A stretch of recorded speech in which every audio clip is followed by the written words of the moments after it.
ঢাকা চট্টগ্রাম মহাসড়কে শুরু হলো কৃত্রিম বুদ্ধিমত্তা ভিত্তিক এআই ক্যামেরার মাধ্যমে স্বয়ংক্রিয় জরিমানা বা অটো ফাইন কার্যক্রম।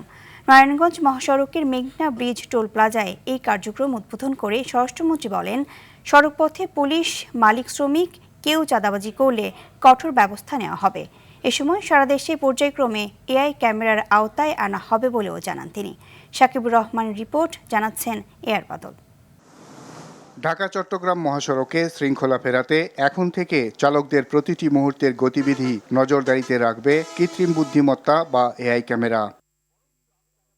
মহাসড়কে কোনো চালক শুধু দ্রুত গতিতে গাড়ি চালালেই নয়, উল্টো পথে চলাচল কিংবা মোবাইল ফোনে কথা বললেও তা শনাক্ত করবে ক্যামেরা। করা হবে জরিমানা, যা স্বয়ংক্রিয়ভাবে পৌঁছে যাবে চালকের কাছে। এই কার্যক্রম উদ্বোধন করে স্বরাষ্ট্রমন্ত্রী বলেন, দেশের সব মহাসড়ক এআই ক্যামেরার আওতায় আসবে। স্পিড ব্রেক করলে, স্পিড লিমিট ক্রস করলে এবং ট্রাফিক আইন ভঙ্গ করলে, উল্টা পথে যাত্রা করলে, ওভারটেকিং করলে, যে কোনোভাবেই হোক যেখানে সাইন সিগন্যাল দেওয়া আছে সেটা অমান্য করলে তার উপরে ফাইন আরোপ করা হবে। অটোমেটিক্যালি এটা বিআরটি এর কাছে চলে যাবে এবং টেলিফোনিক মেসেজের মাধ্যমে সে গাড়ির মালিকের কাছে, যার নামে রেজিস্ট্রেশন, তার কাছে সেই মেসেজ পৌঁছে যাবে।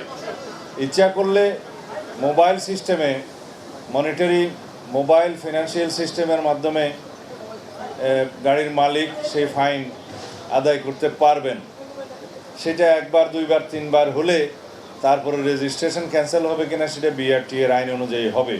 মহাসড়কে কেউ চাঁদাবাজি করলে দ্রুত ব্যবস্থা নেওয়ার হুঁশিয়ারিও দেন তিনি। জনগণের সহযোগিতায় আমরা মহাসড়কে চাঁদাবাজি বন্ধ করতে পারব। প্রযুক্তির আওতায় মহাসড়কটির প্রায় 250 কিলোমিটার সড়কের 5 শতাধিক স্থানে 1427টি ক্যামেরা বসানো হয়েছে। কোনো অবস্থাতে মহাসড়কে নন মোটরাইজড এনি ভেহিকল অথবা 3 হুইলারগুলো মহাসড়কে চলতে দেয়া ঠিক নয়, সেটা আমরা মেনটেন করব। এআর বাদল, RTV, ঢাকা।